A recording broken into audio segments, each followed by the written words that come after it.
Today is Tuesday, July 28, 2020. Coming up next on Roland Martin Unfiltered, rapper T.I. will join us to talk about his open letter he sent to Lloyd's of London demanding reparations for descendants of slaves because of their involvement in the transatlantic slave trade. He'll be here to tell you about this. Plus, we'll be word of caution about a video that's circulating that makes false claims with regards to coronavirus. Yep. Attorney General Bill Barr testified before the House Judiciary Committee today. It was contentious, it was hot, and of course, he was full of it. Vice President Joe Biden released his plan to deal with systemic racism as part of his Build Back Better campaign. We'll have those details. And staying at home during the pandemic is difficult for all of us, but particularly for those who are homeless. We'll talk about what communities are doing to combat that issue. We'll also talk with two people who are part of the Wall of Vets standing guard in Portland. Plus, we have details about Omari Hardwick's Hip Hop Film Festival. Folks, it's a jam-packed show. It is time to bring the funk. I'm Roland Martin Unfiltered. Let's go. He's got it. Whatever the biz, he's on it. Whatever it is, he's got the scoop, the fact, the find. And when it breaks, he's right on time and it's rolling. Best believe he's knowing. Putting it down from sports to news to politics.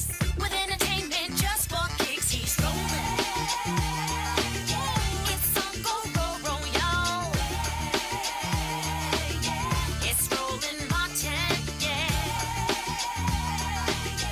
Rolling with Roland now. He's funk, he's fresh, he's real, the best, you know he's Roland Martin now.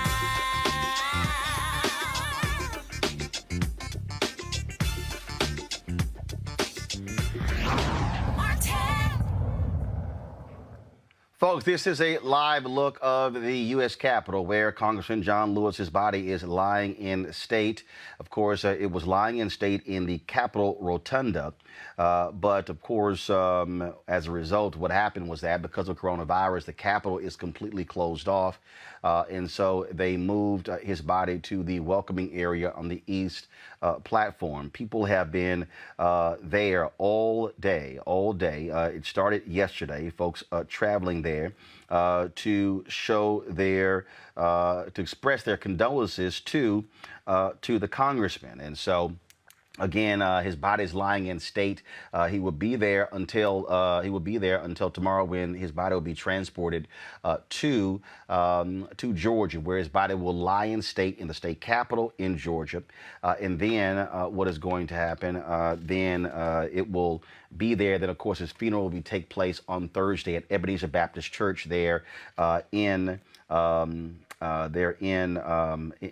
Atlanta. Now, I want to play a video for you folks. I had an opportunity today to go and pay respects, and so I want to be able just to share that with you. I'm going to talk over this video, and so go to the video, please. This, of course, is the Capitol Rotunda. That's where the congressman's body, and so remember, we showed you all of this yesterday. And so that's where the congressman's body, that platform right there, that was the same one that Abraham Lincoln's body laid on. And so what happened here, we were going through, and a number of the ushers there were very surprised to see me. So I took a little time and to speak to them. So just understand, I wasn't out there trying to shoot professional video. I mean, I was trying to be as discreet as possible, holding my iPhone. And so again, this is the view of, and I had to get obviously special consideration to do this. The general public is actually on the platform down below. And you see there what they have, the rope that's set up right there. That's as far as you can go to be able to, so you can stand behind that rope and show your, stand there, and of course, pay your respects to Congressman Lewis. And so a Capitol Guard stands there. And so what they do, they switch out at various times. And so there's a moment when I was there that actually took place. And so that took place there as well. And so there are other folks who are able to get near his casket. I'm going to show you just a second. Reverend Jesse Jackson Sr., who flew in from He flew in from Chicago this morning to pay his respects to Congressman John Lewis. Of course, there was some video of that was actually shown. I'm going to pull it up in a second. What I'm doing is he put, of course, these items on his Twitter feed, and then went down and actually talked to a variety of folks who was out there. And so you guys can you just come back to me. I'm going to go ahead. I want to share these photos, so just give me 1 second, folks. Obviously, very solemn occasion. People have been going to this site for the past, since last night. Very long lines last night. Obviously, it's extremely hot here in Washington, D.C., and so people are not necessarily, we're not seeing the lines that we saw with Rosa Parks. Remember, those were tremendously long lines that we saw. Go back to my iPad, Anthony. And so this was a photo that Reverend Jackson had posted. He flew in with his son, Jonathan Jackson, to pay respects to Congressman John Lewis. This is one of the photos shot. They allowed Reverend Jackson to actually go beyond that roped area and be able to lay his hands on the casket.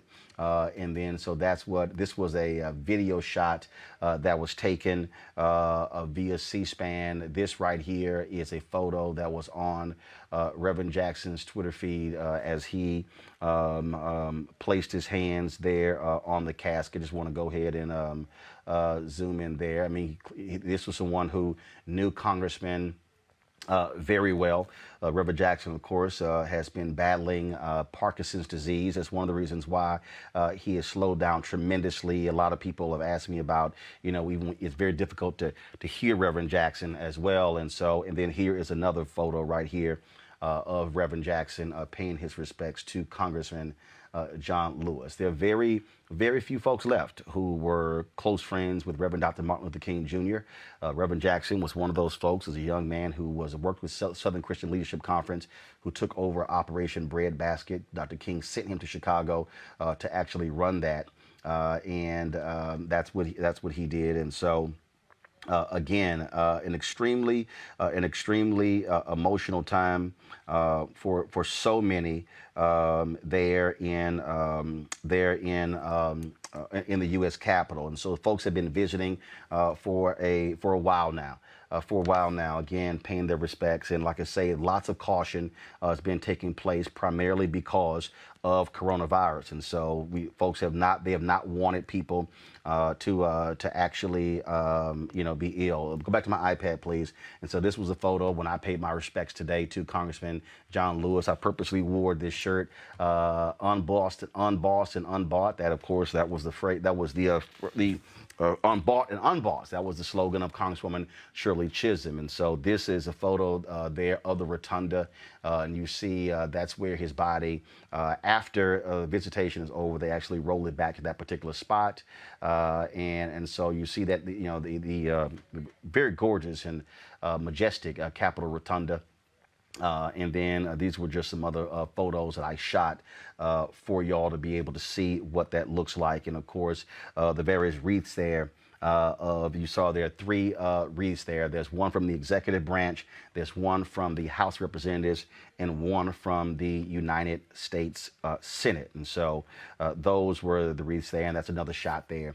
And so that's taking place again. It will end tonight, and then the ceremonies move on to Atlanta, Georgia, where they will conclude on Thursday. And so we will be live streaming that as well, and well, various times we'll be going back to that video feed of the U.S. Capitol as people again are there, going there, paying their respects to late Congressman John Lewis, who passed away at the age of 80.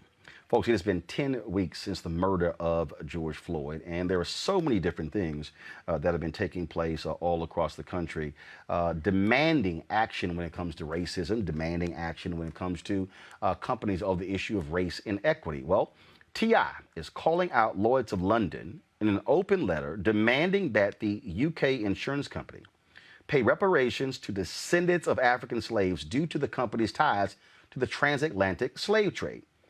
He posted this letter on Instagram saying, quote, "Our people have been financially impaired and economically disabled due to the systemic oppression and institutional racism it leaves behind. Time to take what we know our ancestors deserved and died for.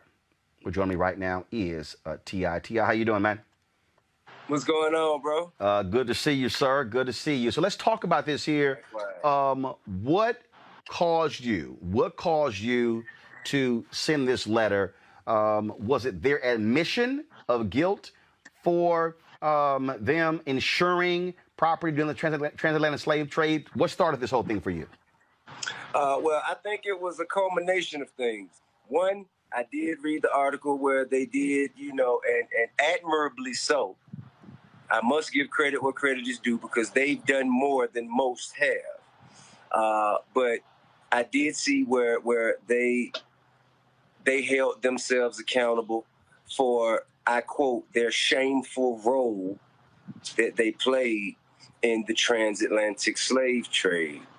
Now, after that, I thought at first, well, that's nice of them to make an apology. And then I thought, well, why would it stop there?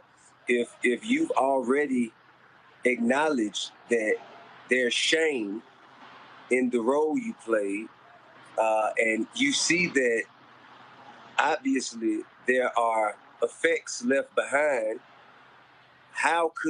why would you not throw yourself in the middle of this and have some actionable items that could reverse some of the atrocities? Now, be it as it may, the travesties and atrocities that were imposed on our people are irreparable. Okay. However, the things that we can pinpoint, like the economic disparity in our communities, the lack of opportunities, the lack of ability for a black man with an idea or a business plan to walk into a lending institution and get a loan with the same interest rate, with the same criteria as a white man, with the same idea and the same business plan. So there are disparities across the board, from education to healthcare to just our communities and the conditions in which we live. And all of these things are a result of the transatlantic slave trade. This is what the New York Times said. I want to read this, and then I got a question for you. Lloyd's and Green King, which owns pubs and breweries, each said they would invest in recruiting more Black, Asian, and other minority employees and provide financial support to charities that promote diversity and inclusion. Neither made a concrete monetary pledge nor referred to their commitments as reparations, but both expressed deep regret. Quote, "There are some aspects of our history that we are not proud of," said a statement from Lloyd's, an insurer that traces its roots to 1686, when it pioneered the market for marine insurance. "This was an appalling and shameful period of British history, as well as our own, and we condemn the indefensible wrongdoing that occurred during this period." I want to go back to what they said. They want to invest in recruiting more Black, Asian, and other minority employees and provide financial support to charities that promote diversity and inclusion. You are saying no. Black people. See, I'm sorry, Roland. This is my thing, right? Mm-hmm. And that's one of the things that got me to thinking. Mm-hmm. If you're willing to do something, right?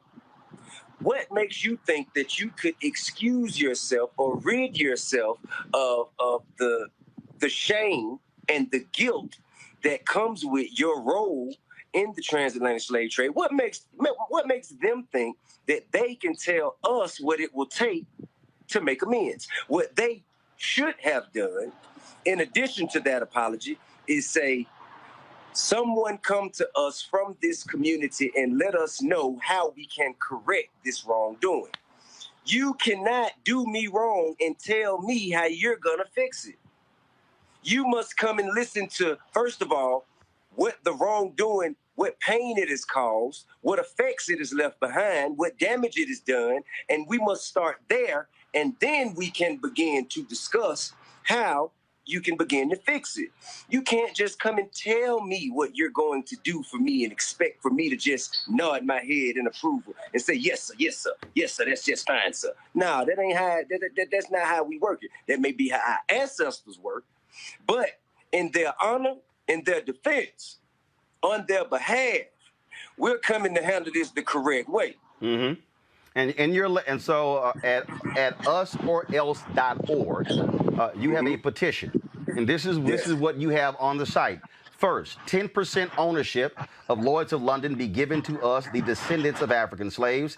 The ownership will be administered by a consortium that will be created, whose board of directors will consist of African-American community leaders, attorneys, financial executives, and the like. The profits, dividends will be distributed in a fair manner through guidelines set up, which are mutually agreed upon by your company and the consortium. Number 2, board diversification, with at least one member of the 15-seat board being occupied by an African-American. 3, accurate annual tracking of reparations similar to your modern-day slavery and human trafficking statement. 4, $1 million cash loan with 1% interest as financial recompense made available to every African-American adult once in their lifetime for the next 200 years, a time equivalent to the 18th and 19th century, where your company financed slave ships and insured the human cargo. Now, how did you arrive at those 4 particular points? Okay. Well, I think the one board seat with an African American, that kind of is already, of the spirit of what they've already suggested that they would do. It's just, it enhances it and gives it more gravitas, if you will, because we've been accepting trinkets for too long. People have been coming to us, giving us crumbs in exchange for our pain for too long. Mm-hmm. We need some real actionable items, some things that can actually allow us and assist us in making a difference in the matters that plague our communities and have plagued our communities and our people for generations. Now, as far as the 10%, okay, so Lloyd's of London is worth roughly $56.8 billion. Mm-hmm. That empire was built on the backs of our ancestors. They became a lucrative, viable financial entity the day the first ship made it from Africa to America, full of our people that they insured as cargo. Okay? Now, from then to now, African Americans make up roughly 14% of America's population. With the least amount of ownership, least amount of inclusion, the least amount of general respect for our human rights.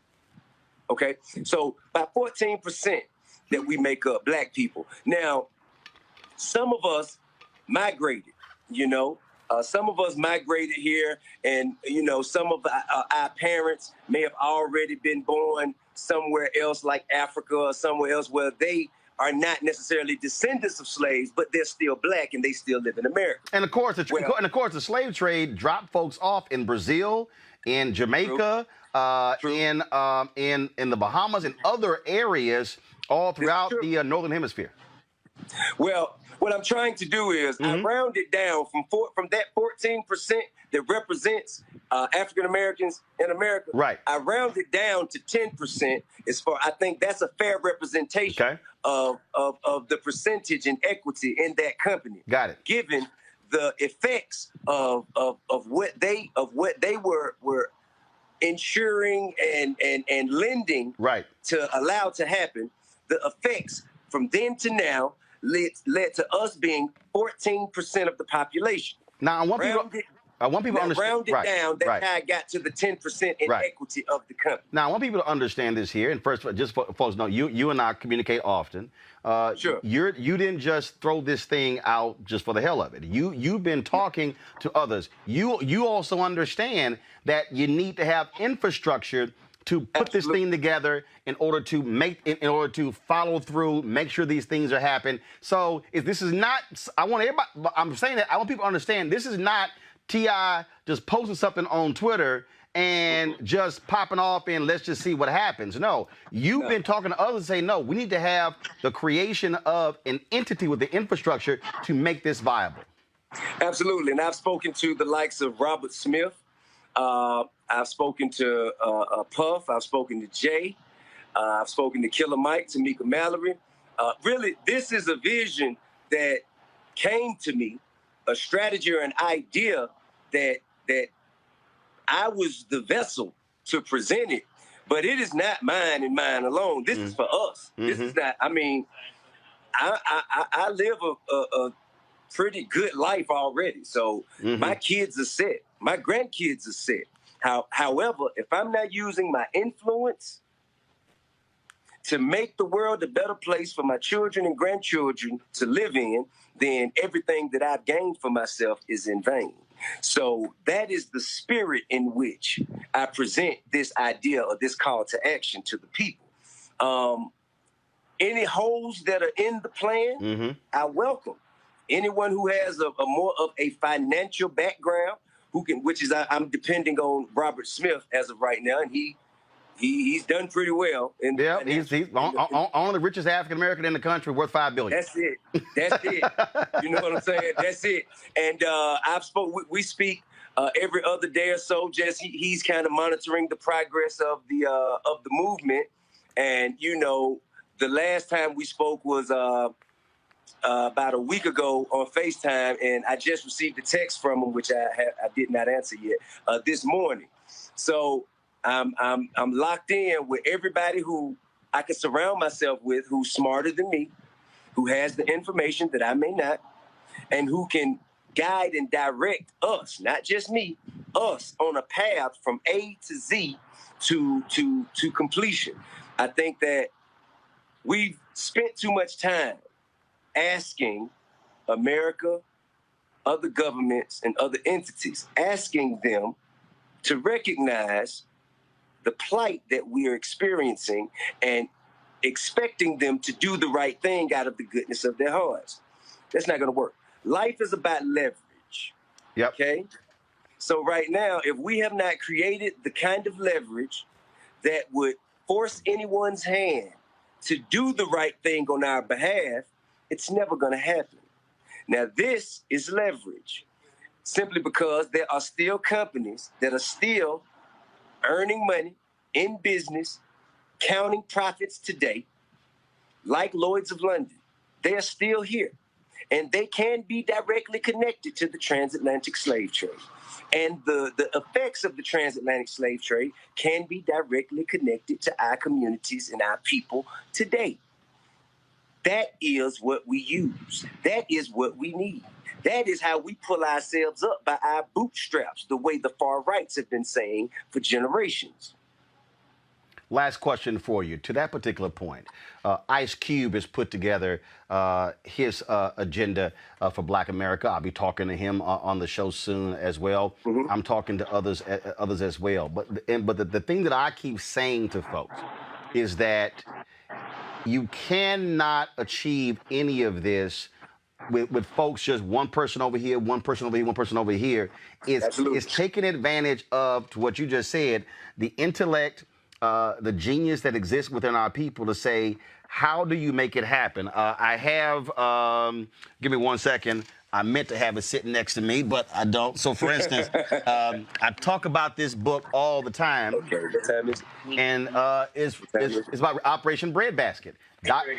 Dr. King laid out exactly the strategy when they went after companies. And he laid it out, and it was a 6-point strategy, and economic boycott was the last one. I keep telling people who holler boycott, I was like, no. That's the last thing. He said, you sit down with them, you lay out the terms, you present your plans, you negotiate. If they don't want to negotiate, then you say, now it's time for us to bring the pain. Absolutely. And I think that's where we are. And I'm in support of Ice Cube and his agenda. I'm in support of Robert Smith, and he has a 2% agenda. I'm in support of that. I'm in support of it because this is not a monolithic problem that we have. We have a very diverse set of multi-layered issues that plague our communities. So a monolithic approach to a solution will not do. Right. It must be very diverse. It must be multifaceted, but it must require action to be taken. Yep. Like I'm working on a plan right now where I'm targeting these ad companies saying black media, we're not getting our fair share of ad dollars. And that needs to be annually anywhere from Right. 10 to $13 billion. And we ain't getting Absolutely. it. But again, and we're working with folks on that. T.I., man, I appreciate it. Go ahead. Be commensurate to the 1.25 to 1.3 trillion we spend every year. We spend more money than anyone and own nothing less than anyone else. Right. So I think that whatever our strategy, it must be commensurate right. to our consumer base. And which brings me to how I came to the $1 million loan at 1% interest for every black American who is a descendant of a slave. Mm-hmm. If Lloyd's of London saw fit and deemed it appropriate to lend to colonizers in Europe lend them money to build and buy ships to sail from Europe to Africa to capture, kill, rape, and enslave our people. And they could insure our ancestors as cargo on this voyage. And should some of our ancestors not make it, then they paid a deductible. The colonizer paid Lloyd's of London a deductible, and they were reimbursed for their loss of property. If they can insure those people for that many years, surely the black people in America who walk into banks and who are ostracized, and the black people in these communities in America who have been marginalized for generations, surely if they accept the responsibility in correcting the effects of their shameful role, surely they can lend $1 million to one African American, they can lend $1 million at 1% interest to every African American for 200 years. If you saw fit to do what you did in the 1600s, surely sitting on a $56 billion empire in 2020, you can correct those wrongs by doing these things that we've suggested for you to do.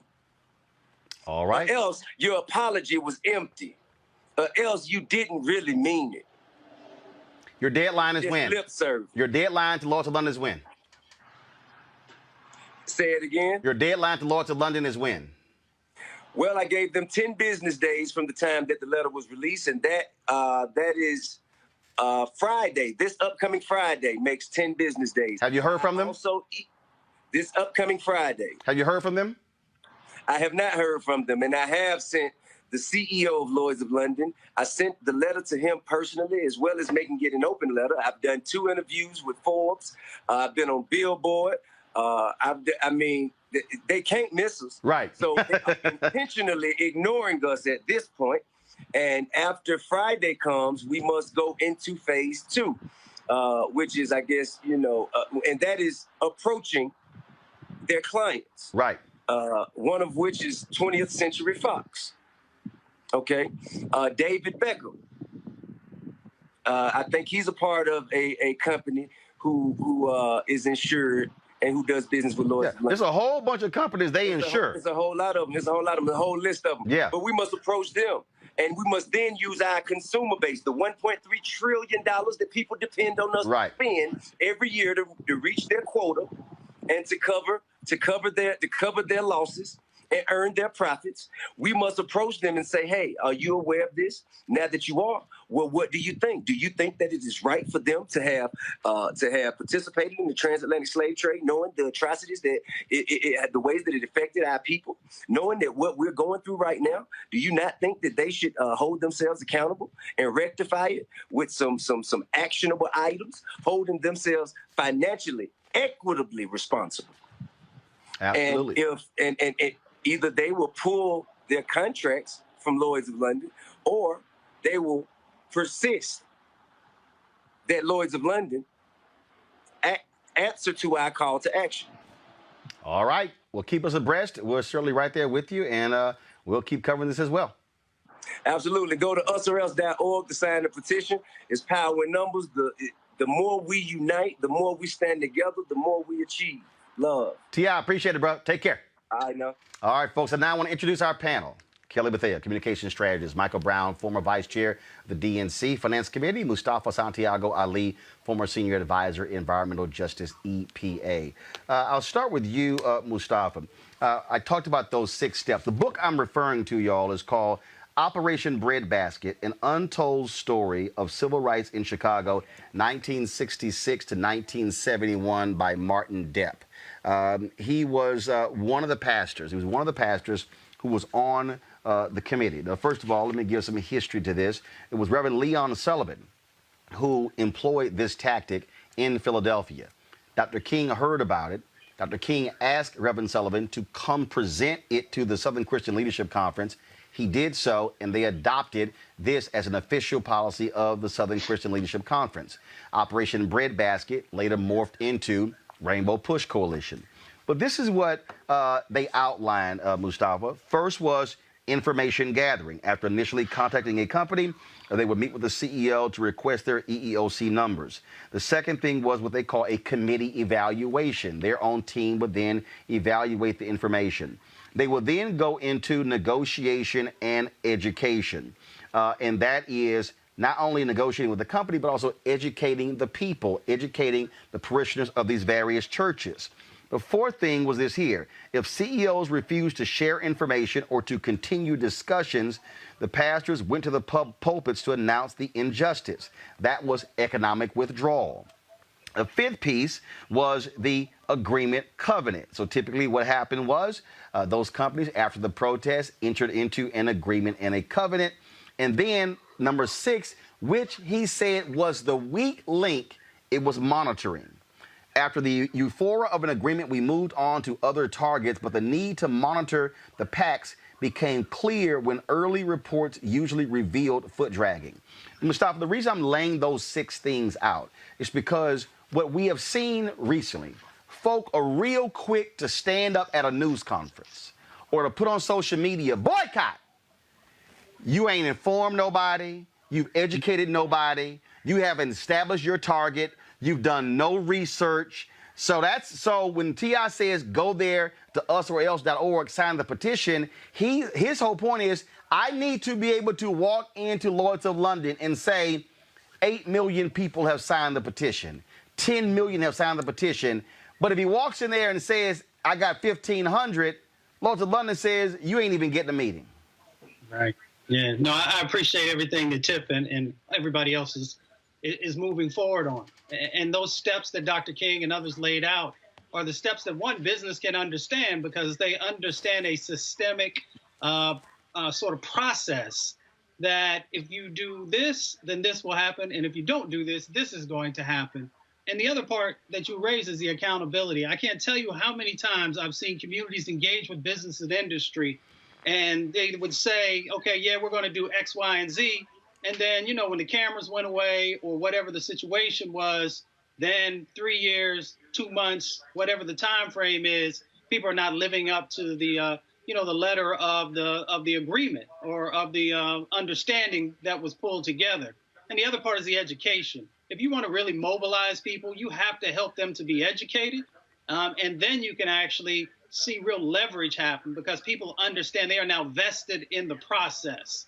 And when they're vested in the process with education, then you can really hold people accountable because people will understand, what are the steps? And then they will also understand, what are the outcomes supposed to look like? And if we don't get those outcomes, then here's the next step, here's the next step, here's the next step. Again, the process, the ability to be able to walk through all these different moving parts, that's what's important, Kelly, but also having that infrastructure in place is also critical to make it a reality. Absolutely. Like T.I. laid out, you need a plan in order for anything to happen, right? Even when it came to the slave trade, there was a plan for that. There was a plan to go to Africa, kidnap these these our African ancestors, ship them to America, et cetera, and then to build wealth upon that. All of that took a plan. Likewise, it'll take a plan to dismantle the wrongs that we incurred hundreds of years later. So you can't just, like you said, you can't just go up to somebody and be like, hey, we want this, this, and this, and not have a plan for it.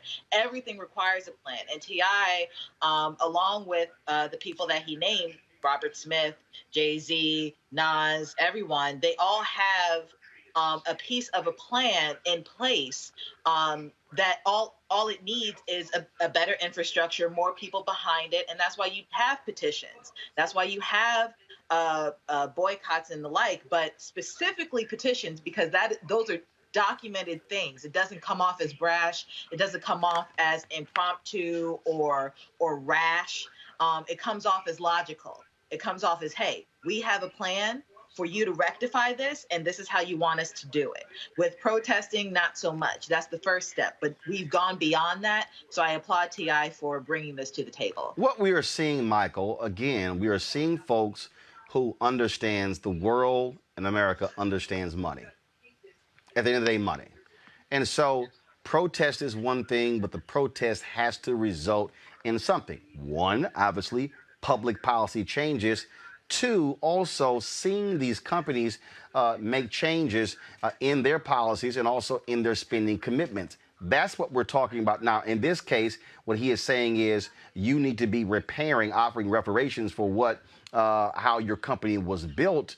But other efforts that you're seeing where $1 billion plus demands are being made is really the same thing. How are you going to end equality in this country and in the world?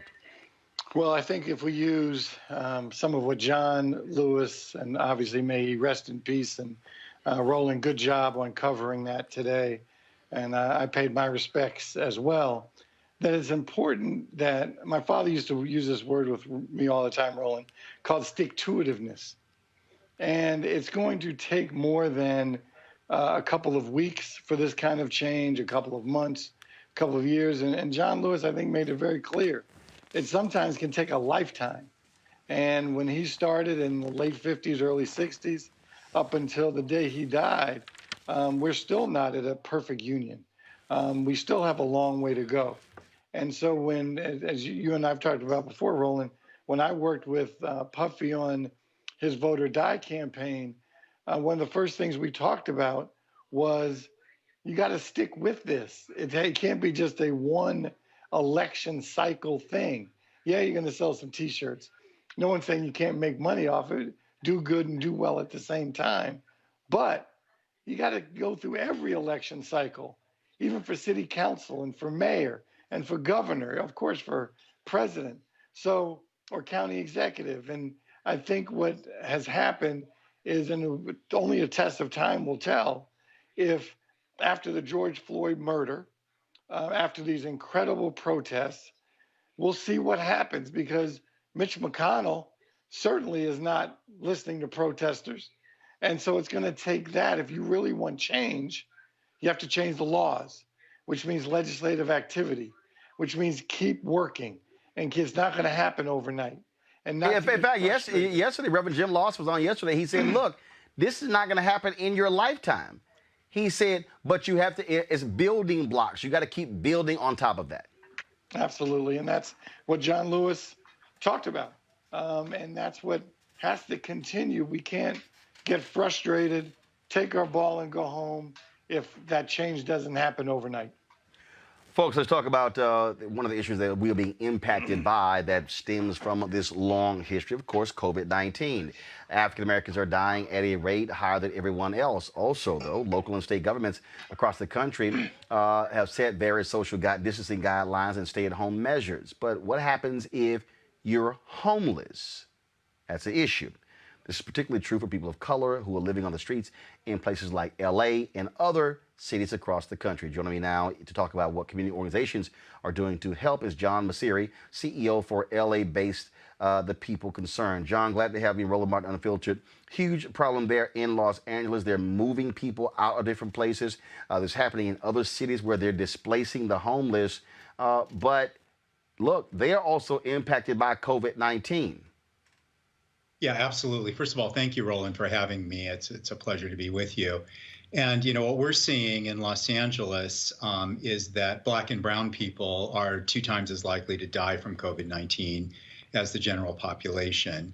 We see in Angelenos experiencing homelessness that while Black people make up 8% of the county's population, they comprise 34% of people experiencing homelessness. So we have seen the structural, racism in our community play out in very real ways. So the pandemic has really laid bare the structural issues and inequalities that have been existing in communities of color, particularly Black and brown communities, for a very long time. And that's the reason why 6 of my colleagues here in Los Angeles joined me in sending a letter to our congressional delegation, and particularly working with Congresswoman Waters on working with local on-the-ground service providers who are working in these communities every single day and working on these disparities. And we have really lifted up the real issues and the impact of COVID-19 on communities of color. And so what we've been appealing to our government as these billions and hundreds of billions of dollars are flowing into states and counties, to not forget that on-the-ground service providers like the People Concern and others are working every day to move people indoors as quickly as possible so that we can address the negative impacts of COVID-19. Folks, look, the numbers are real. 4.4 million confirmed cases of coronavirus in the United States. Guys, pull the graphic up, please. 2.14 million people have recovered, and 151,000 have died. That number continues to go up. Some places, John, they are actually moving people into hotels that are empty, moving them into other places. You've got lots of downtown buildings. You've got parking structures that are empty. We saw something that was just shameful in Las Vegas, where they were marking off spots in a parking lot, and you had these 1,000+ rooms, several thousand room hotels that were wide open, and they were, y'all can't come in here, but they were marking off spots in parking lots, open air parking lots, not even parking garages. Yes. So here in Los Angeles, we've been involved in an effort called Project Room Key, with the goal of moving 15,000 people across the state inside. And in Los Angeles, we actually set a very ambitious goal to move 15,000 people indoors. So far, Project Room Key has brought in about 4,000 people, and we've been operating 2 sites. And what I can tell you is that these efforts have targeted the most vulnerable in Los Angeles. So these are people over 65, people with underlying health conditions who are highly susceptible to COVID-19, and the vast majority of them being people of color. And so we have seen in real time when there's a sense of urgency, what government can do to actually move quickly and get thousands of people sheltered indoors. So there's no reason for us to be leaving people unsheltered outside when we have empty hotel rooms that can be repurposed to bring people into safe and sanitary conditions, where they have their own room, their own bathroom, they have access to food, to medical services, and then ultimately, of course, being able to connect them to permanent housing. Last question for you. Are they even testing the homeless? Oh, yes, there's wide-scale testing that's going on in Los Angeles. Our street outreach teams in Skid Row and across the county, but particularly in the Skid Row area, have been working on concentrated testing efforts for people experiencing homelessness, along with our partners at the Department of Public Health and Department of Health Services for the last several months. In addition to that, there have been wide-scale testing efforts in all of our interim housing facilities, which are congregate living facilities, as well as the test sites that are set up throughout the city and county of Los Angeles. All right, then, John Masseri, we certainly appreciate it. Thank you so very much for your work. Thank you. Thank you for having me. All right, folks. Many of you may have seen this viral video that has been spreading. A group of doctors who came to Washington, D.C., brought here by Tea Party activists in Texas, that contains a ton of misleading information about the coronavirus. But as you expect, it has gotten huge numbers. More than 13 million people viewed this video before it was pulled from Facebook, Twitter, and YouTube. It was created by, it was really sent out by the folks at Breitbart. They covered this event, the right-wing website, and again, it includes this black doctor. And it shows a group of people dressed in white lab coats calling themselves America's Frontline Doctors. They held a news conference outside the U.S. Supreme Court in D.C. In the video, they claim that the anti-malaria drug hydrochloroquine is a cure for COVID, and you don't need a mask to slow the spread of the virus. But the FDA last month ended the emergency use authorization of chloroquine and hydroxychloroquine, saying the drugs were unlikely to be effective in treating COVID-19. Masks are also widely accepted to be a reliable safety measure that helps to reduce the spread of the virus. Again, this is what happens in terms of all of these conspiracy theories that are running out here, Michael, and people latch on to this. You've got people out there who are saying it's a hoax, forget it, I'm not wearing a mask. There's a reason it continues to spread, and I keep warning people. The Spanish flu lasted 2 years. 500 million people worldwide were infected. Anywhere from 17 to 50 million died because of it. If you look at these people here, and not only this video, but of course you had Plandemic. Sinclair was set to air this on all of their stations. They're the largest TV station group in the country, but because of the protests and the outrage, it was pulled. This is the kind of nonsense, and you got a significant number of people who buy into the conspiracies. To hear people even saying that this is a hoax. So we're joking about 151,000 people dying. We're joking about the funerals that actually took place. That's a huge problem in this country. It is. And, you know, there's no reason in the world not to wear a mask. Frankly, I think we're probably going to be wearing masks certainly through the rest of this year and possibly. Oh, not possibly. Not possibly. Not possibly. 21. Okay, I'm saying it again. Spanish flu lasted 2 years. Y'all, we're only 6 months into this. I'm telling you right now, you might as well get ready. We're going to be wearing masks until 2022. Easy.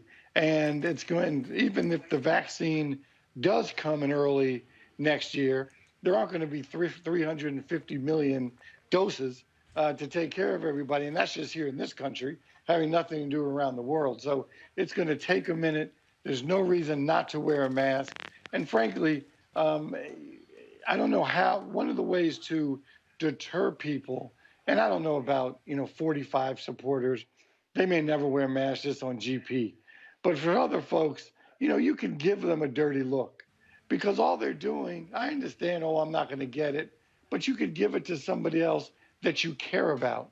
And that's the point. So why not put the mask on?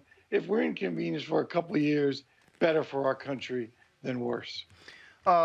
Kelly, the other issue is this here. Even if you get a vaccine, these crazies are going to say, I'm not going to take it.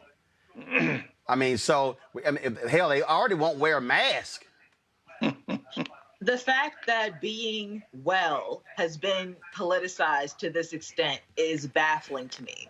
It should not be a political issue to be healthy, to follow health guidelines, to follow a doctor's order, several doctor's orders. It is insane to me, the fact that as a country we are this narcissistic, this self-centered, this just ignorant overall of knowledge, because it's out there. Like, actual knowledge is out there that has been given to us for months on how to combat this virus, how to protect yourself, how to not infect anybody else. And at the end of the day, with all that information, it all boils down to putting a piece of cloth over your face so that you don't breathe on somebody.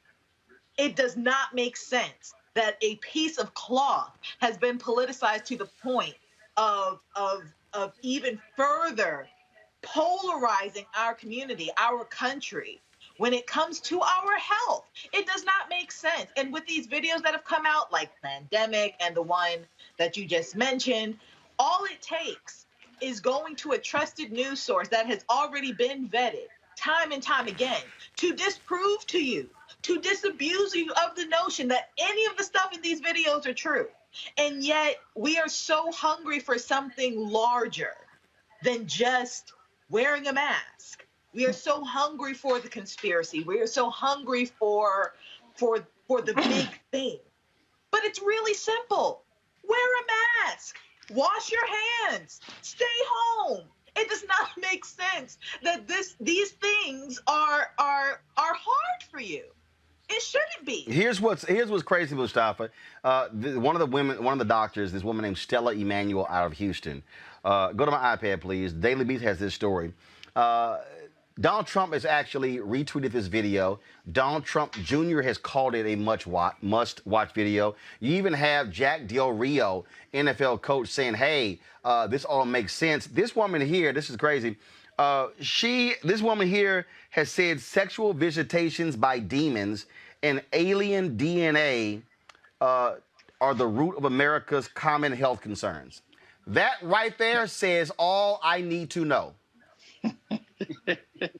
Well, I don't know if these folks ever took the Hippocratic Oath, which means do no harm. Trump has continued to surround himself with doctors who would say and do whatever he wanted. People remember early on with his physical and people talking about a person who is significantly overweight, somewhat more elder, being in the condition of a 20-year-old. So we're used to this type of stuff. But folks have to take some own personal responsibility, along with our government officials, of course, have responsibility in telling the truth and making sure that folks are protected. Trump feeds off of people's desperation. He always has. You see it play out in all of the policies that he manipulates and that he tries to put forward, on the rare occasion that he actually puts forward any policy. So, and it gets so frustrating as somebody who comes from both an environmental and a public health background, because some of the things that they tout, when we talk about hydroxy, we know that it causes liver toxicity. It's been studied for a long time. So to tell people that it's safe to go out there and utilize it, knowing, one, that is a serious problem, along with the cardiac related things that are also associated with it, shows, one, that this administration continues to play with people's lives. They play with people's lives when they tell folks you don't have to wear a mask, or even when they don't say it, but when they don't do it, when they do a number of other things of pulling people, into these small spaces with multiple folks being there. And then, of course, the actions that we've seen when they try and get some political traction by having events and then the spread that happens from those events. So the reality is they don't care about people. They don't really care about Republican brothers and sisters either, although they continue to try and pump that into them. And they definitely don't care about, black and brown people across this country. Well, that is certainly the case. It is just total craziness here. Speaking of craziness, William Barr testified today on Capitol Hill. All right, folks. Barr faced the House Judiciary Committee for the first time. The hearing covered a range of topics involving the Department of Justice, the federal response to protests in D.C., important election integrity, vote by mail, Roger Stone. Barr began this thing by saying this. On behalf of the Department of Justice, I want to pay my respects to your colleague, Congressman John Lewis, an indomitable champion of civil rights and the rule of law.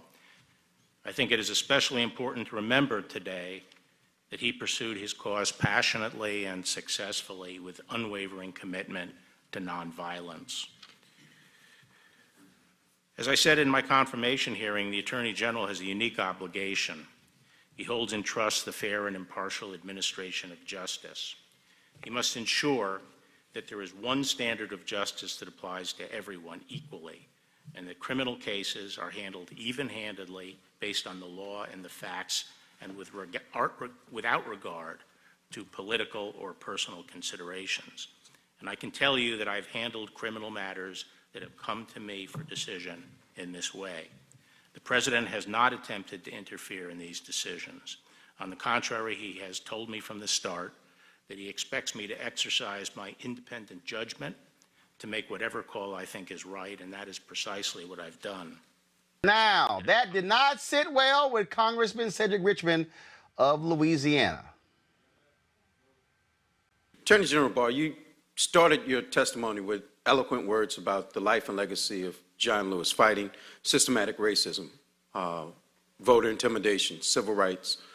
The one thing that you have in common with your two predecessors, both Attorney General Sessions and Attorney General Whitaker, is that when you all came here and brought your top staff, you brought no black people.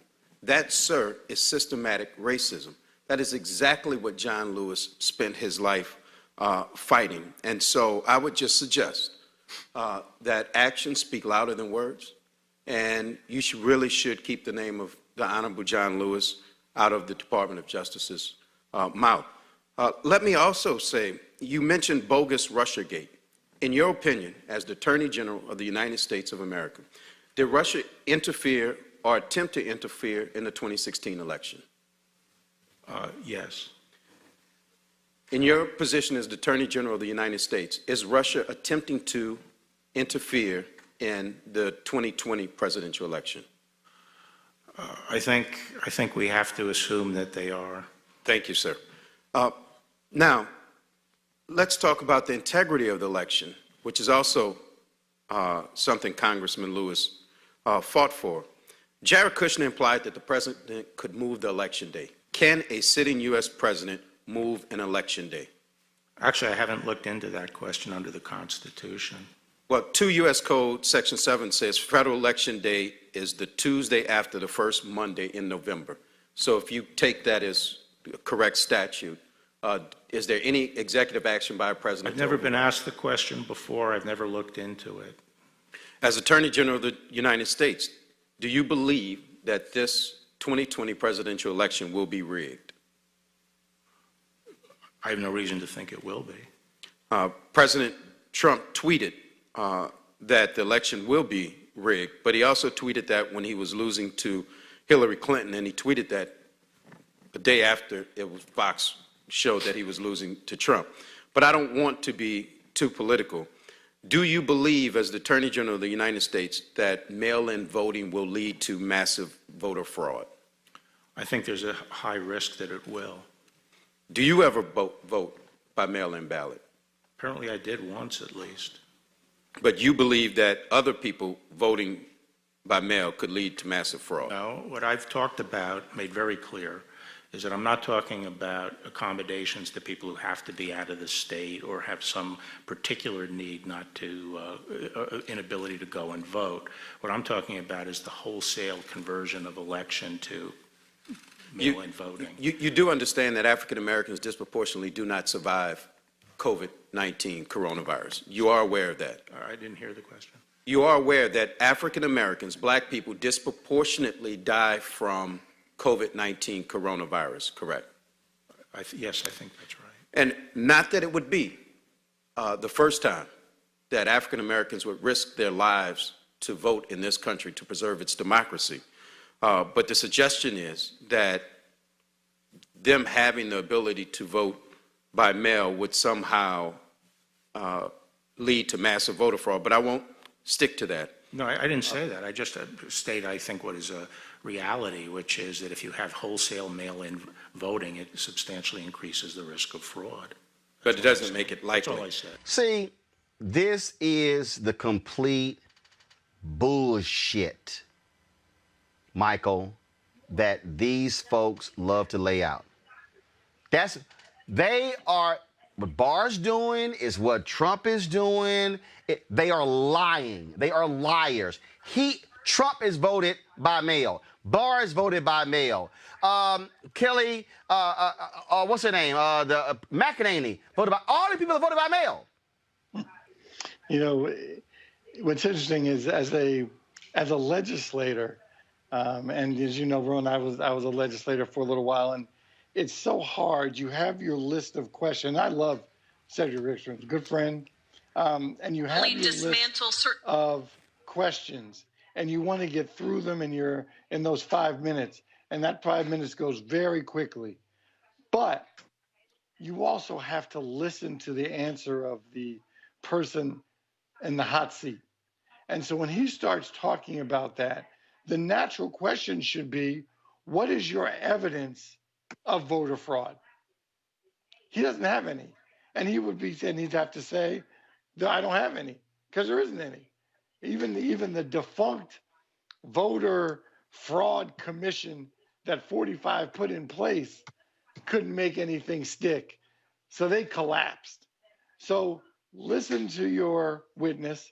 And Cedric did a good job. I mean, he laid it out from the John Lewis, keep his name out of your mouth. And I thought that was fabulous. But you got to listen so you can ask that follow-up question that puts them in that box being, what's your evidence? Amendment. Yeah, absolutely right. Kelly, look, first of all, you have these hearings. You're going to have craziness from both sides, people interrupting, whatever. But to me, yeah, versus trying to get there, you nail them down. In fact, in a moment, I'm going to play Jayapal, Congresswoman Jayapal, was she asked to be admitted into the record that spells out how much of a joke this voter fraud deal is. But just your thoughts on today's hearing. I just think that when it comes to hearings, I feel like everybody knows what the answers are going to be. They just want it on the congressional record so that, 5, 10, 50 years from now, we can look back on it and see how stupid William Barr sounded under oath, no less. It is no question that voting by mail is not fraudulent.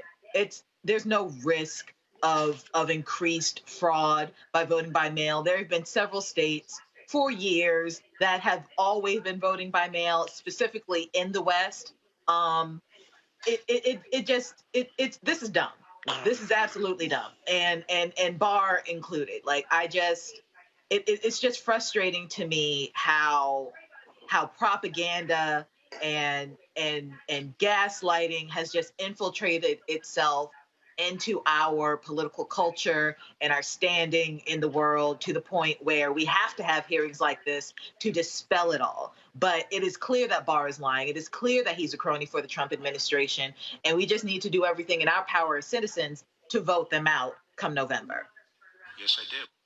About protest. Well, one of the things, Mustafa, as I looked at this whole hearing again, I mean, Barr's like, oh, no, I'm not sitting here. I go by the rule of law, things along those lines. When he was jammed up when it came to Portland protesters, oh, no, we're protecting federal property. No, bottom line is you got a thug president who's thug in chief, and he's got a thug attorney general. Yeah, the protests in Portland had shrunk considerably before they decided to push these federal troops, these federal law enforcement folks into this space so that they could fan the flames. And, we know what this is all about. This is about them having the pictures and the video that's necessary to go into the political campaigns so that they think that they can then stand a chance. It has been about race for years now since he first came in. He came down the escalator talking about race, and he's actually going to have race that is going to actually take him back up that escalator when folks vote in November. I'm going to pick up what the Congresswoman had to say, and so let me go ahead and play this here. Go to my iPad, please.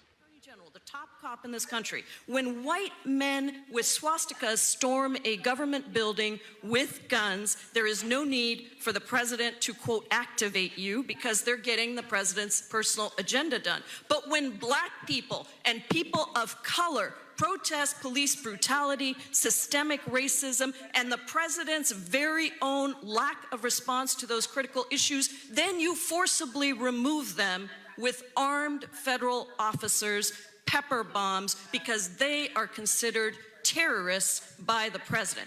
You take an aggressive approach to Black Lives Matter protests, but not to right-wing extremists threatening to lynch a governor if it's for the president's benefit. Did I get it right, Mr. Barr? I have responsibility for the federal government, and the White House is the seat of the executive Mr. Barr, let me branch, just make it clear. You are supposed to the Michigan represent authorities the can people handle, of the United States of America, not violate people's First Amendment rights. You are supposed to uphold democracy democracy and secure equal justice under the law, not violently dismantle certain protesters based on the president's personal agenda. Gentlelady's time has expired. Mr. Chairman, I would like to ask unanimous consent to also introduce into the record a report from the MIT Election Data and Science Lab, which says that over the past 20 years, more than 250 million ballots have been cast by mail, and the fraud rate is 0.00006%. Without objection, Mr. Eschenthal. Thank you, Mr. Chairman. And thank All right, you, AG. again, some of that hearing right there. I want to go to my next guest right here, and that is we talk about what's been going on in Portland. Of course, that was a large part of today's hearing. We want to talk about in terms of what they're dealing with there in terms of these protests. Have you seen the Wall of Vets, a group of veterans who have come out there, joined the protesters outside the federal courthouse in downtown Portland, and created again this Wall of Vets to protect protesters from federal law enforcement agents earlier this week? Joining me right now are two people who are a part of the Wall of Vets in Portland, Tessa and LaShawn Terry. How y'all doing? Good. How are you? Yeah. Doing great. And so, how did this whole Wall of Vets thing start? How did it begin, and then to mushroom to the point where they decided to come out to the protest? Go ahead first. So me and my husband have been protesting for the Black Lives Matter movement for the past 4 years here in Portland. When the call from the veteran that was beat and pepper sprayed came out saying we need a wall of vets, we were thinking of how we can contribute best to this movement, and that was our call. So what I did was I gathered as many people as I could at first on Facebook, but then noticed that there was a larger gathering on Twitter. I contacted the person who organized the Twitter account. They thought that me and my husband were the best representatives for this Wall of Vets, and so they put us in charge of the boots on ground here. And so, so this obviously has gotten lots of attention. And how many veterans have signed up to be a part of the Wall of Vets? Nationally, we have thousands of members, but in Portland, we've seen the numbers skyrocket from me and my wife starting the chapter here from 2 people up to 3,000 members. So the need is critical, and the awareness is just getting out there, Yeah, we just started this movement literally on July 23rd at midnight.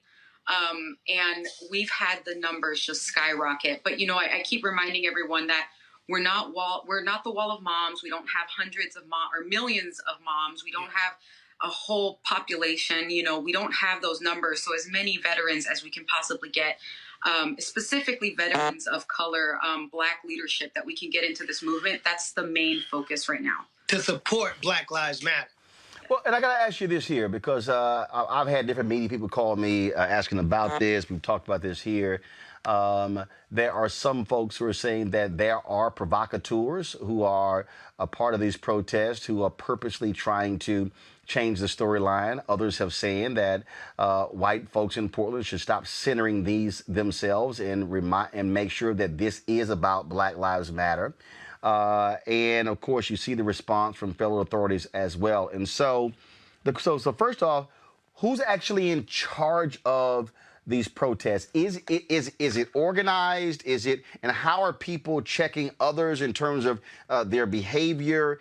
We had Ambassador Andrew Young on yesterday, and Reverend Jim Lawson, folks who very much involved in the civil rights movement, and they said, look, I don't care who you are, you're fighting with cops. He said they got too many of them and they got too many guns. And so how are you dealing with that to monitor or patrol this whole deal to ensure that you don't have people who are there to deliberately disrupt the march to take away from what the goal is?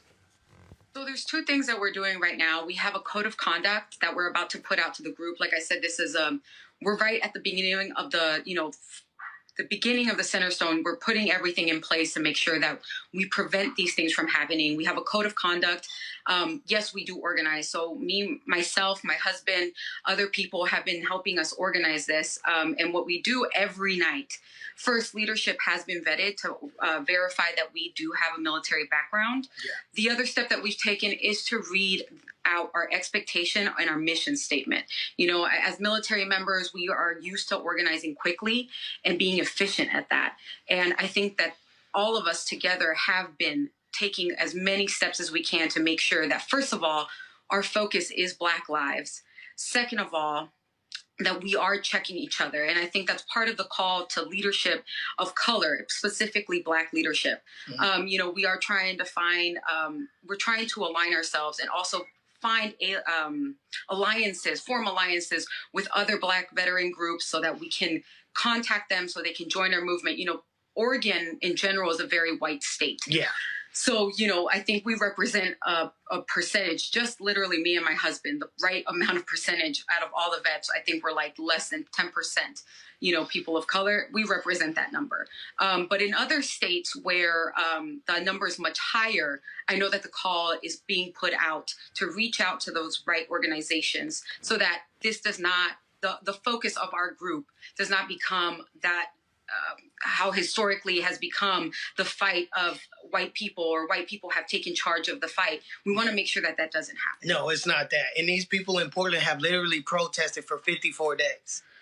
You know, and it's not all Black people. Right. The majority of white people, and they are having their civil liberties violated. So the narrative that there's everybody out there, they're causing a ruckus, they're trying to burn down a federal building, that's just not true. You know, we stand at parade rest to show that we are being pepper sprayed in the front of protecting the people who we took an oath to protect. So that narrative is false. And the times when veterans are being attacked, what made us like infuriated about this was that on 2 occasions, older white veteran is just standing like this, being attacked, being pepper sprayed. What provoked those federal agents? It's not the Portland Public Police. Those federal agents to treat that veteran that way, you know? And again, it's come up a medic who was also pepper sprayed point blank in the face. You know, they are not burning the building. They're not setting the building on fire. But I think, you know, one of the main points that we try to call out as well is that, you know, just because it's white veterans that are being attacked now, that's not the point. No. You know, it's the fact that we were called out as a wall of vets, and, you know, we were always looking a way to contribute, you know, and I think a lot of vets progressive vets are looking for ways to contribute. Right. And this was the right call, you know, whether it be whatever race was that called, it doesn't matter, right? But we just felt that call and that need.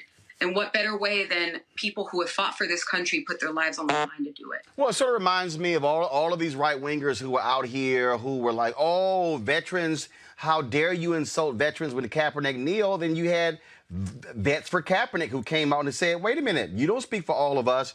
Here's an ad that was put out by the folks at Vote Vets that deals specifically with what y'all have deal with in Portland. Check this out. This is not the enemy. This is not the military. This is Donald Trump's video game fantasy world, where he gets to play tough guy dictator, except real people are getting hurt. He's dressing up federal law enforcement like they're on the streets of Kabul. He's ordered them to attack American citizens like they're Taliban insurgents. He's got federal shock forces detaining people without evidence of a crime. Mr. President, here's something you'd know if you paid any attention in those briefings, or if instead of playing dress-up, you'd actually served when you were called. The United States military is sworn to support and defend the Constitution against all enemies, foreign and domestic, all enemies of our Constitution, like you. To that point, you also, that was one of your veterans in Portland who talked about being gassed by these federal troops. This is what she had to say. I'm not seeing any of the violence and the criminality that is coming off on left-wing news. I've been told all these things about how there may have been some small amounts of rioting and criminality I'm not saying that it's impossible, obviously there has been some. In July there was a little bit. But the responses that I'm seeing here tonight there are none of that. There are people who are peacefully protesting. They are executing their constitutional rights to peacefully protest. The military has spent thousands of lives. We spend our time, we serve and protect. We do not serve a king or a regime. We serve the Constitution of the United States. Rights to peacefully protest. Woo! That's exactly what I'm saying. This kind of heavy-handedness by the DHS is unacceptable. These are peaceful protesters. There's no criminality going on here. I've worked in security. I've been in military intelligence, and I would know what right looks like. This is fine. But I'm seeing the tear gas now, and I'm seeing people starting to, DHS starting to come out. And if people are going to get beaten, that's unacceptable. Your thoughts? So I want to be real, right? So it's like, there is kids there. They're kids, right? They're like in their teens. And you see them out there and they'll push up against the gate and they have these shields and they'll push up on it and they'll hit it. They'll climb it. There is nothing that these kids are doing that is going to end up hurting those federal agents that are in there that are fully dressed in combat, combat dress. There's nothing. And even when they do that, most of the time it's like they begin by hitting the wall with their shields. They're chanting, and that is, maybe that's a side group. So that's not Black Lives Matter, just to, clarify that. Black Lives Matter is on the opposite side, holding their own individual protest and speaking. But they get the gas. They throw that gas indiscriminately. And it's not one or two, and it's not provoked. I mean, every time veterans come out there, sometimes they have to pause. And they get a little worried, like, am I going to be part of something I don't want to be a part of? But then they see the reality of it. Yeah. And it's most of these attacks, if not all of them that we have seen for sure, the past couple nights that we have been going, they're not provoked. But LaShawn, isn't that the part where y'all describe this code of conduct? But isn't that also where, again, look, what you just described, Tessa, is that action over here actually is distracting from over here. Because if they're doing that, cameras are going to be rolling, and that's what the right wing wants to play up. That's what Trump wants to play up. And so will this code of conduct, LaShawn, is that all about saying, look, if you come out here and you want to protest, you better be in line with what Black Lives Matter is trying to do and not out here for whatever your own little game, because what you're doing is actually distracting from what the real goal is, and that's what Trump wants. Trump wants to unleash those federal agents. Right. But I think that's with any group, right? You always have people that have their own agenda in any group, and that right, which is why march organizers always say we have to control the march so it doesn't get out of hand. Right. Yes. And that's something that we can definitely work towards doing, because it's not all the wall of veterans. Right, right. It's the wall of moms. It's what's the other group name? Wall of dads. Yeah, wall of dads, and they trying to. I mean, it's self-policing. It's self-policing. That's what. And that's something that from this interview we can work towards doing.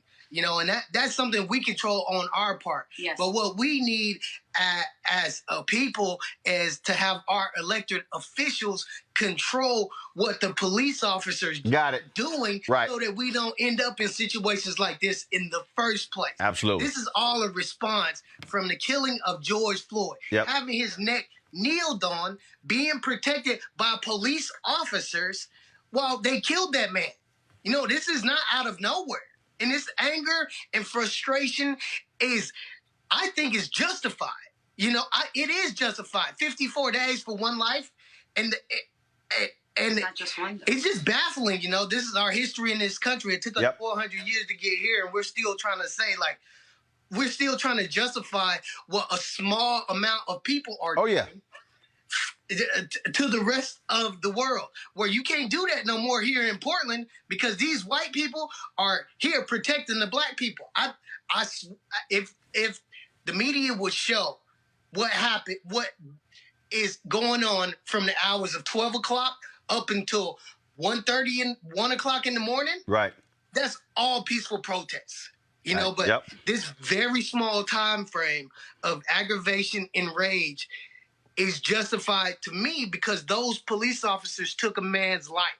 But here's the deal. But story of America. But here's the deal. And I can just tell you, as somebody who's been in media my entire life, that is what is going to become the story.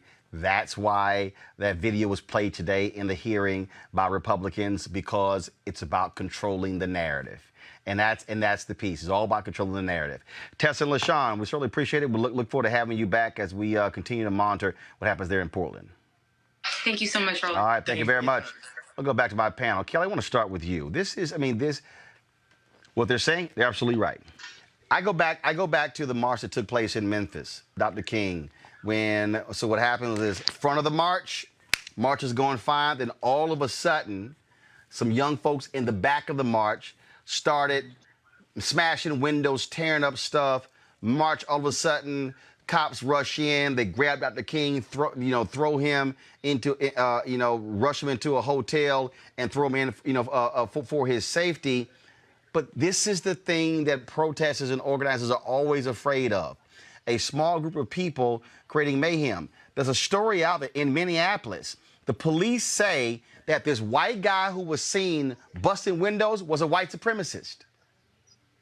I mean, yeah, like this happens, like you said, it happens all the time with almost every protest and demonstration that you see in this country. You always have that small sect that is unrelated, that has absolutely nothing to do with the core of the movement itself, basically being a distraction. Now, sometimes it is like the example that you just stated, it was a white supremacist doing it.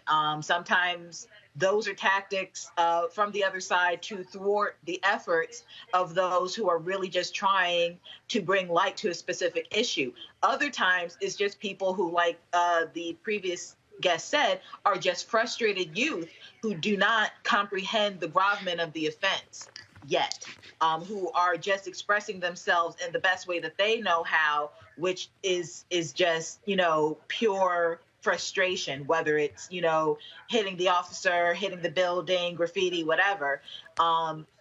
Whether the onus is on the core of the core people in that protest to mitigate that, that's up for debate. But at the end of the day, what media will do, especially people who want to capitalize on the opposite end of the spectrum, what they'll do is they'll take those pieces of, like, the white supremacist covertly acting like he's part of the protest, destroying property, or the youth for those 20 minutes looking like they're causing mayhem. They'll take those pieces and compile it so that it looks like it's a much bigger deal than it is when it's not, which is why you need to get your information from trusted resources like this one, from trusted people who are on the ground, who are documenting everything throughout the day, so that narratives like that don't hold as much strength. Michael, here's a story from the Minneapolis St. Tribune. Go to my iPad, please. Police: Umbrella Man was a white supremacist trying to incite George Floyd rioting. Police say the suspect has been identified, but no charges have been filed as of Tuesday afternoon. I remember seeing this video, and this white guy had this umbrella, and he's just sitting here just knocking out windows. And in other videos, in other cities, you had black folks who were running up to these white folks like, hey, we ain't doing all that. Y'all ain't representing us.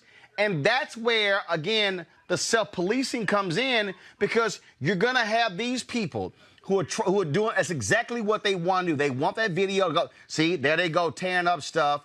win, that's by design. And so that's where I keep saying to the white folks in Portland, y'all got to snatch some other white folks who you see acting a fool, who's saying, yo, we ain't doing that here. And then the challenge is clearly when brothers and sisters see white folks not acting right, they run up to them, and there have been countless videos of that. The question is, when you see brothers and sisters doing the same thing, you snatch them.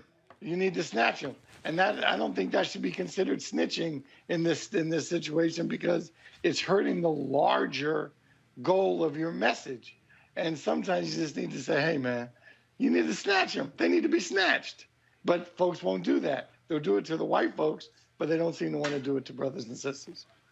Well, that, and again, that Mustafa, I think, with them saying we're going to have a code of conduct, because I think what Tess and LaShawn realize is you don't want that to overshadow what the overarching message is. Yeah, and it goes back to what we always discuss. You got to have infrastructure. People got to know their role, and people got to follow it. And when people don't, then you got to check them. And when you don't check them, you allow all kinds of folks to kind of slide into your movement. And we've seen over the decades how that is never a good formula. If you know you got folks out there with the Boogaloo or whatever the heck that movement is, and you got these other anarchists and other folks who have their own agenda, then you got to be really mindful of that, because it very easily then begins to change the dynamics, both of the narrative and of the sets of priorities that you're trying to reach. So we need to just make sure that we got ourselves in check, and that we are checking the folks who say that they want to stand in solidarity with us. All right, folks, there are 97 days until the election, and today Joe Biden, the Democratic nominee, detailed a proposal to advance racial equity in the United States. Here's what he had to say. We're going to take $30 billion of our Made in America investment, I announced earlier this year, and put it into this fund. It will allow the expanded federal support for the most effective state, local, and nonprofit programs to provide venture capital and financing for minority business owners and communities in need. It will also allow us to support community development banks that have a proven record of investing in minority small businesses. That $30 billion is estimated to leverage $150 billion in new financing and equity for more black and brown small businesses. So our Small Business Opportunity Fund supports an investment in a small manufacturer of color seeking to commercialize a new technology, for example. That helps the manufacturer get started. Then private investors, we know, notice the promise of that business and invest their private dollars as well. That helps manufacturers scale and grow. That's how we'll make sure that those with the best ideas are not denied the venture capital or financing they need because of race or zip code. And here's why it matters. Right now, we're in the midst of one of the greatest threats to small businesses our country has ever seen. What Donald Trump doing about it? Well, he's given big banks the green light to loan millions of dollars that they're covered for by the federal government and make millions of dollars in fees by favoring their most well-off and well-connected clients, while shutting the door on smaller black and brown business without these connections. You all remember, some of you covered when I first laid out what I thought needed to be done in the first recovery plan put forward by the Congress. I said we should use, the President should use the authority he has under the Defense Production Act to force big banks to have to lend to small businesses. They're guaranteed the loan. We bailed them out before, forced them to lend, but what did they do? Do you have a credit card with us? Have you established credit with us? Do you have a bank account with us? The list goes on. And they're denied. The result? Billions of dollars in COVID relief programs for small businesses benefit ones who had lawyers and accountants to help them better connect to businesses, jumped to the head of the line, and the big banks accommodated. Black and brown small businesses that needed the help most got shut out. In fact, just 12% of black and brown businesses surveyed seeking help got the aid they asked for. Now, half of them say they're going to have to close up shop, and they're a major source of employment in America. Our economy can't afford for them to close. Their families can't afford for them to close. Under my plan, 50% of emergency small business relief would be reserved for the smallest businesses of 50 or fewer employers. Right now we're talking 500. They are small business compared to the Fortune 500, but do you think most people think the neighborhood stores have 500 employees are small business? Ride down the main streets of so many small towns around America and big towns and see them shuttered. This would help minority-owned business get life-saving loans before the well-connected businesses jump to the head of the line. Michael, bottom line is, we're towards the end of July, of course. The reality is that speech got overshadowed by so much today, but he is doing his best to lay out his economic plan. Is that going to capture folks' mind, or do you think you just get lost in everything and that at the end of the day, this election is going to be a referendum more on Trump than Biden? I mean, I think, you know, with a lot of voters, Roland, you're probably right, but it certainly doesn't hurt to have a plan that we haven't heard in the last 3.5 years about helping black and brown business. I was proud of my law school professor today, and you're right. Obviously, it hurts sometimes when you're competing against, obviously, the Attorney General getting hammered on Capitol Hill. Obviously, you still have COVID-19 raging our country or ravaging our country. So, but he's put his plan on the record. And keep in mind, you know, as a surrogate, we get our talking points for the campaign. This is just step one. It's not the last you'll hear about this plan. It needs more work. And that's now he'll start getting incoming. Hey, Mr. Vice President, what about this idea? How about expanding this? And that's what leadership is all about. You lay out a plan, and then you accept either criticism, compliments, edits, changes, expansion, whatever you need to do. It's a great first step. Kelly.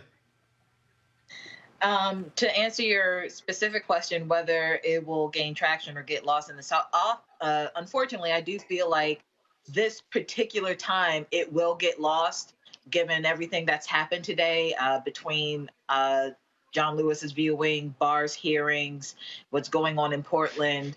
Things that actually matter, unfortunately, become irrelevant when everything else is so sensationalized. However, if his team is able to just keep honing in on the points that matter, pushing out that message as much as they can, considering we are less than 100 days away from the election itself, I think that it will gain traction on some level, and people will start to listen.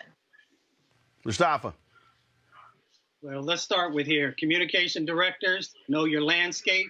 You know what the major events are that are going to be coming up, that's going to be on a day. So you make sure you choose your spot well so that your message is maximized, you know, to the greatest amount that it possibly can be. You know, this particular plan is one that is beginning to walk in the direction of building power back into black communities, black and brown communities. So how do you do that? One of them is access to wealth, access to capital, being able to create your own businesses, housing, and education. Those are the pillars that are necessary inside of a community for it to begin to garner strength. So if we know that Trump, and I almost said the other word, you know, if you look at the things that he says, that he says that he was going to be able to accomplish, there are two things he points to.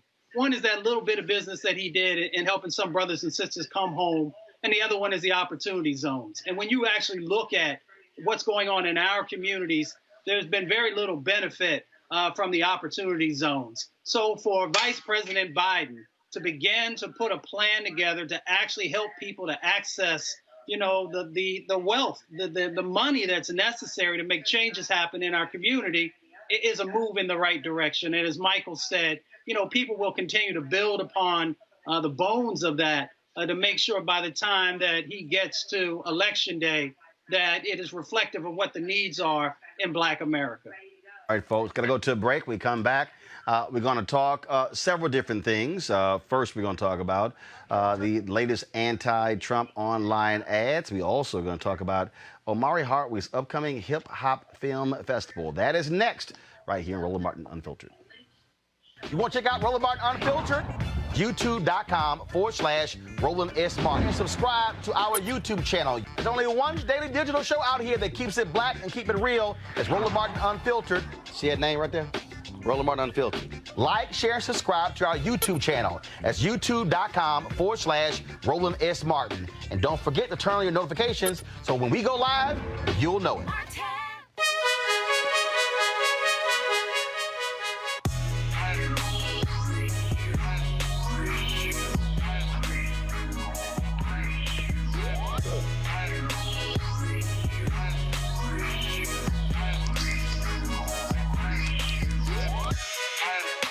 Company Ceek, they have, of course, a couple of products that are really popping. That is, they have their virtual reality headset right here, which you can also get. You can just pop your phone in and check out, of course, VR videos. You can do that. Also, when you go to Ceek.com, you can watch their VR video. They have, of course, they're also their headsets, 360-degree headphones, 4D. Gamers love these. Also, Bluetooth.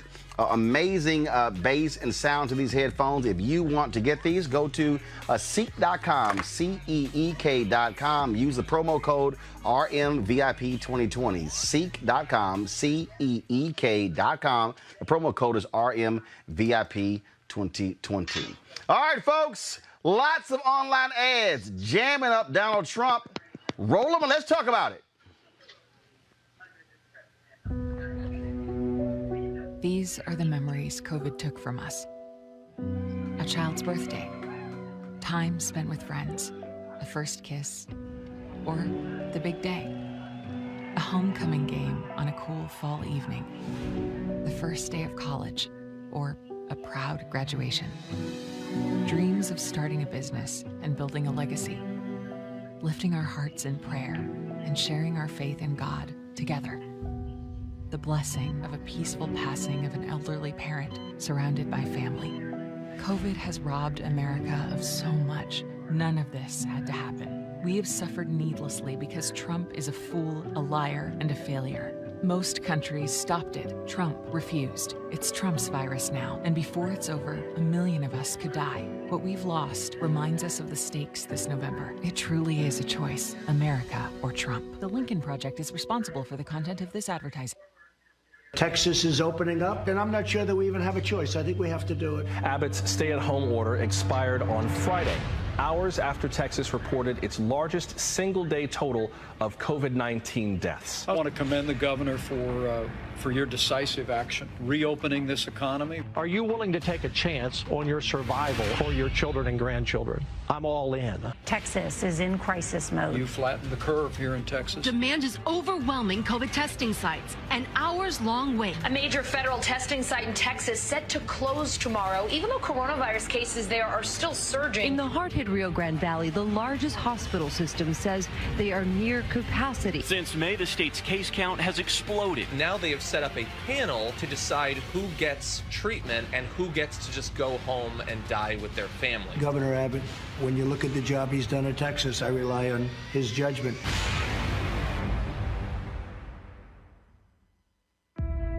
Like you'll go Putin, Russia, Taliban, kill. Our military.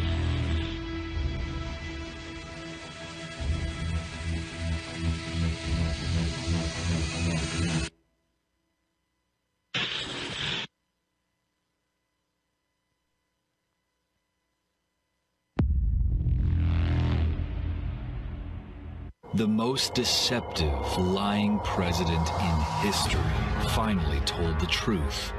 Somehow, it was more shocking than all his deceptions. When you do testing to that extent, you're going to find more people, you're going to find more cases. So I said to my people, slow the testing down, please. Slow the testing down?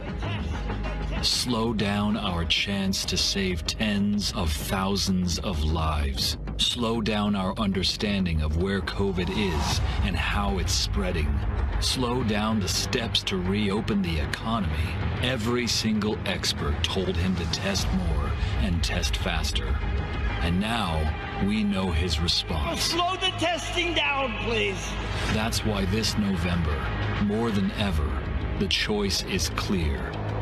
It's America or Trump. The indictment of accused sex trafficker Ghislaine Maxwell reads, in some cases, Maxwell participated in the abuse herself. I just wish her well, frankly. I've met her numerous times over the years. She pretended to be a woman they could trust. All the while, she was setting them up to be sexually abused by Epstein and in some cases by Maxwell herself. I just wish her well, frankly.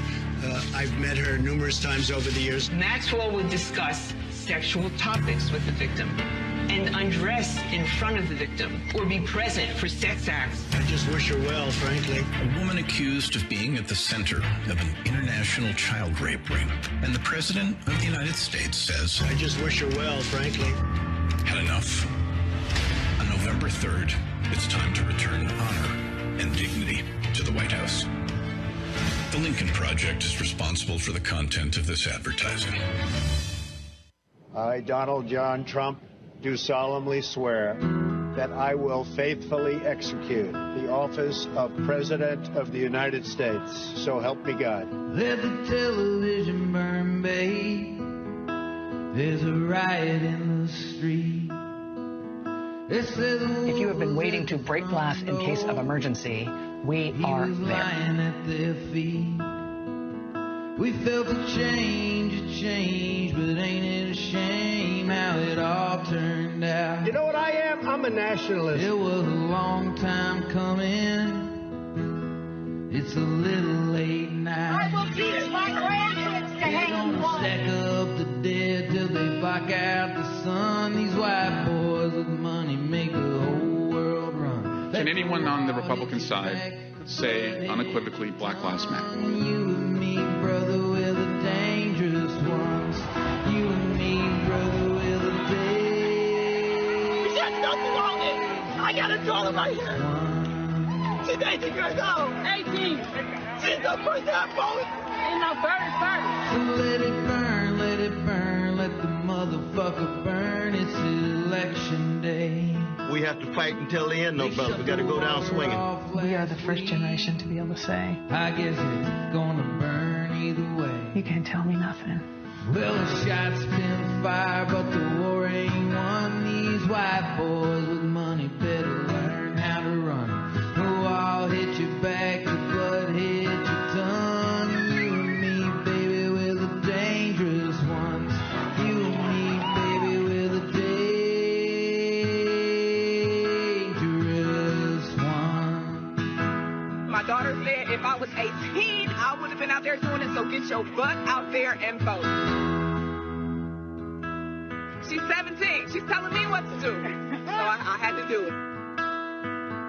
Black voters matter. That fed my spirit. You know what? I'm grateful that I came out. Because I matter. Malik, Mustafa, you've seen a lot of these folks, a lot of these ads. I mean, Don Winslow's dropping his own ads. You've seen these groups, Republicans who are sick and tired of Donald Trump. I mean, really going at the core. They're just tired of the madness. These are extremely powerful. I mean, they're game changers, really, because, you know, as we've said on the show before, there are other folks who should have been creating these and sharing a truthful narrative. In Trump's own words, you know, Trump is the Pied Piper of death. I mean, I don't know how else you actually frame it out. If you think about, you know, bounties on the heads of our soldiers, and that didn't motivate people to say, what is wrong with this person? You know, now approaching 150,000 people dying from coronavirus. And because he actually kept putting out to folks, you don't have to worry. Hurry up and open up. You know, and get people back to work. You don't have to worry about being in close contact with each other. You don't have to worry about wearing masks. And now calling for our children to come back into these petri dishes and these crumbling infrastructures in certain schools. So that's why these ads are so important, because it puts it front and center for voters about, does this person actually care about you? Does this person have the character and the humanity that is necessary to actually lead our country? Kelly, what do you make of these ads? I'm sorry? What do you make of these ads? I echo the sentiments of Mustafa. They're definitely powerful. I just hope that they're enough, frankly, because for 4 years we have been inundated with lies, and it's going to take a lot more than just, powerful ads. And they are very powerful ads to combat the mass misinformation that this administration has given to the American public. We definitely need to debunk a lot of myths. We need to disabuse a lot of notions. And I just hope that come November, it'll be enough. At this juncture, it's hard to say whether it is. I'm kind of skeptical in that regard, but I really, really hope that it is enough to sway the American public to do the right thing and vote him out of office. Michael, you worked with the DNC. What the hell is going on? Does the DNC know how to do ads? I mean, I've literally got nothing from the DNC on anything. I mean, what? Do they not have, like, Final Cut Pro and editing? I don't get it, man. I don't. Can you explain? No, I really can, and I'll try not to spin too hard. And my guess is that an educated speculation guess is that they have a lot of money. They've been raising crazy money over the last several quarters, beating the RNC, or certainly competing with them on money raised. And so I'm hoping that one of the two things they could be doing. One is they're obviously waiting for the final 90 days. That's A. B, in some cases, usually after the conventions, you turn the bank accounts and everything over to the candidate. And maybe they don't want to spend a lot and they want to give as much to Biden as possible. Again, just guessing, but I tell you what, these ads are powerful. And I think, frankly, at this stage, they have a lot of credibility because these are Republican groups. And so the Lincoln Project is more Republicans. Yes, I'm sure there are obviously some Democrats and independents involved.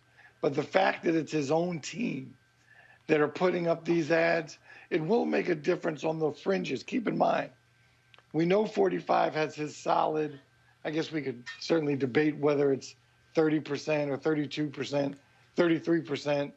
And then you have the solid Democratic base, which is maybe 40. And then you have the folks in the middle. And these ads are going to make a difference, or hope, I guess that's the hope, that they make a difference on the fringes and in the middle.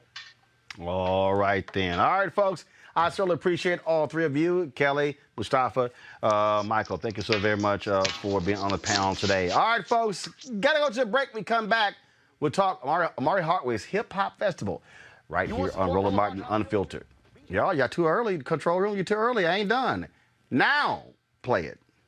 You want to support Roland Martin Unfiltered? Be sure to join our Bring the Funk fan club. Every dollar that you give to us supports our daily digital show. There's only one daily digital show out here that keeps it black and keep it real as Roland Martin Unfiltered. Support the Roland Martin Unfiltered daily digital show by going to RolandMartinUnfiltered.com. Our goal is to get 20,000 of our fans contributing $50 each for the whole year. You can make this possible. RolandMartinUnfiltered.com. All right, folks, election time. That is, we need to make sure that you are registered to vote. This is what I want you to do. Go to my iPad. Go to vote.org. Go to vote.org, vote.org, where you can check right now whether or not you are registered to vote. Here, what you can also do, you can check your registration. You can register to vote. You can vote by mail. You can get election reminders. You can pledge to register. You also have polling place locator, as well as sign up for the 2020 census. All you got to do is go to vote.org, folks, if you want to do that. Don't forget the election is November 3rd. I don't know whether the clock is not going. Let me see if I can go ahead and refresh that. Not sure. Yeah, here we go. 97 days until the election. And we need to make sure that you are registered to vote. So please go to vote.org and do me a favor. I want every single one of my followers who are watching the show right now, I want you to ask 10 people close to you, are they registered to vote? Ask your brothers, sisters, aunts, uncles, mom, dads, ask your cousin, nieces, nephews, ask your neighbor, church members, frat brothers, sorority sisters, organizational members. It don't matter. Ask them if they're registered to vote and make sure that we jack up our numbers. It was a 2.4% drop of black voter turnout in 2016. That should never happen. If you want to honor the late Congressman John Lewis, if you want to honor the late Congresswoman Shirley Chisholm, who actually had this phrase unbought and unbossed, if you want to honor the folks who are out there in the streets fighting for Black Lives Matter, then you need to be sure that you are registered to vote and you exercise your power. And so please, we can start by going to vote.org, share it with other people as well, so we can increase the numbers. Coronavirus has impacted a lot of stuff, but it doesn't mean that it has to impact our ability to exercise our power. All right, folks, this is the 5th year for the Hip Hop Film Festival. It features stories from filmmakers who were raised in hip hop culture and highlights the importance of ownership for black filmmakers, as well as the cultural impact of hip hop culture has on the film industry. Amari Hardwick will receive this year's Icon Living Award for his contributions to the industry. Check this out. All right, I'm going to play the video in a second. Joining me is C.R. Capers, founder of the Hip Hop Film Festival. C.R., glad to have you here. So where did this originate from? I'm sorry, say that one more time. Where did this originate from? So why did you decide to start it? It got started because I am a filmmaker, and I was tired of not having equitable opportunity within the film industry. And I was also tired of my friends and other content creators who needed an opportunity to have their work picked up, distributed, put on TV screens, or even feed their families, not being able to have that opportunity. So, and I wanted something different than the film festivals that exist today. So that's how it started. I started in 2016 was the first festival, and we've been growing and growing ever since, and allowing for equitable distribution of our content. We've been teaching ownership and how to secure the bag with our content, especially now since content is king. So when you say it's different, how so? What makes it different? Well, number one, is different because we actually educate our filmmakers to combine their business mind with their creative side. So one of the problems that I found was that filmmakers didn't understand that marketing and distribution is key to the process. When they start writing that script, they have to make sure that they have budgeted out so that people understand that the movie's happening, so that they get people to come to the theaters, or so that they get picked up. A lot of content creators say, you know, the first thing they want to do is go to Netflix. So they don't understand that once they land on that platform, they still have to promote. They still have to get that message out there. They still have to bring subscribers. It's called the business. It's called the business and show business. Facts. You understand what I'm saying to you? So this is the thing that is not taught to filmmakers from the culture, filmmakers of color, and we've been going all around the world every year and teaching this. So I started this festival in New York City. We've grown, and now we do a world tour after New York City. So I go to West Africa, East Africa, South Africa, Europe.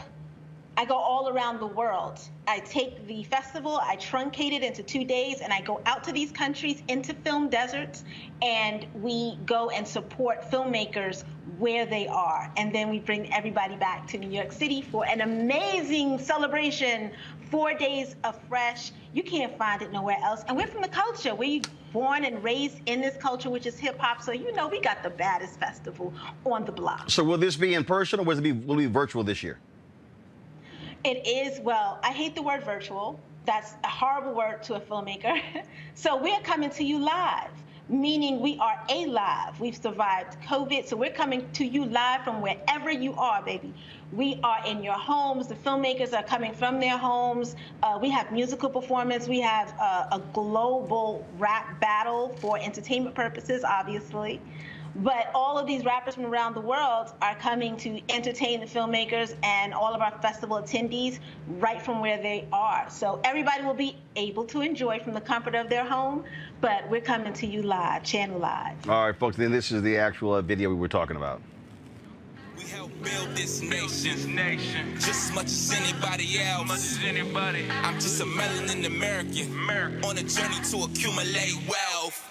Hey, what it do, good world and beautiful fans of mine. First and foremost, God bless each and every one of you and your families. From the bottom of my heart, I mean that. I come to you with humility to share that in the midst of easily our most groundbreaking year, in the truest sense of the word groundbreaking, in centuries, I have been named the Icon Living Award recipient for the 2020 Hip Hop Film Festival. Yay! Super honored, super humble. And if you're not too busy that night or handling more important things, obviously I'm inviting each and every one of you to join me and Mr. Theo Rossi for what will prove to be an insightful and cool-ass conversation. Proceeds from this cipher of sorts will go to the Harlem Film House to continue to fund and support, of course, filmmakers in front of the camera and, of course, behind. For more information, go to hiphopfilmfestival.org. Again, hiphopfilmfestival.org. God bless all of you cool-ass fans and hip-hop heads. Peace. All right, last question for you, CR. Again, give us the dates of the festival and where people can actually check it out. The festival is happening it begins August 6th, and we're going to be running through the end of the month. So make sure you go to hiphopfilmfestival.org. Support stories that matter. Support stories from the culture. We're dealing with enormous issues within the content as well. We also, Roland, just really quickly, we have the first ever movie that is done on Africa Bambaataa since the charges dropped. It is very important that these stories are told. It is very important that it's seen from all aspects. So Hip Hop Film Festival, this is where the stories from the culture matter and where you can see it. Please support Hip Hop Film Festival and Harlem Film House. All right, CR Capers, we appreciate it. Thanks a lot. All right, folks, don't forget, we want you to support what we do here at Roland Martin Unfiltered, joining our Bring the Funk fan club. All you got to do is go, you can support us this way. Go to Cash App, $RM Unfiltered, PayPal, which is paypal.me/R Martin Unfiltered, Venmo.com/RM Unfiltered. You can also send a money order to New Vision Media, NU Vision Media, Inc., 1625 K Street, Northwest, Suite 400, Washington, D.C., 2006. I'm going to shout out the folks who have contributed to our Bring the Funk fan club. If you give $50 or more, you get a shout out. Aaron Burrell Jr., Best to Succeed, Beverly Newsom, Brenda Evans, Carol Randolph, Casey Pitts, Clarence Stiegel Boswell, Claudia Bias, Dan Taylor, Deidre Swindell, Dakia, Eric Black, Erica Adams, Jake Harris, James Goodlock, Joyce Jackson Lott, Karen Gilliam, Kaylar Chevette, Ken Jones, Lakey Brown, Lakeisha, Lakeitra Claiborne, Love to Praise Ministries, Monet Jones, Nanette Buckner, Paul Rancier, Portia Bright, Stani, Tangular Irby, Terry Warren, Tyrone Pettifer, Vi Brandon, Wanda Coleman. Don't forget again, support our Bring the Funk fan club. Our goal is to get 20,000 of you contributing $50 or more over the course of the year. That's $4.19 a month, 13 cents a day. All you got to do is simply hit us up. We've got a little more than 10,000 folks. Our goal is to get 8,800 more folks by the end of the year, and so that's the way you can give right there. Yes, shout out to my brother, his wife, Miranda. Her birthday was yesterday, and today, my sister, Lavita, she go to iPad, please. She joins the 50 Club.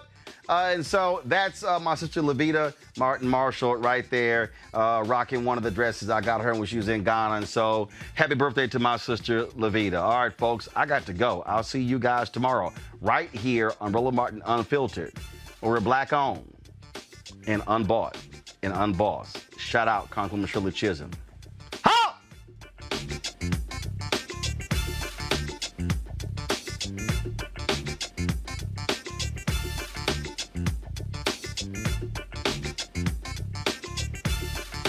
It's time to be smart.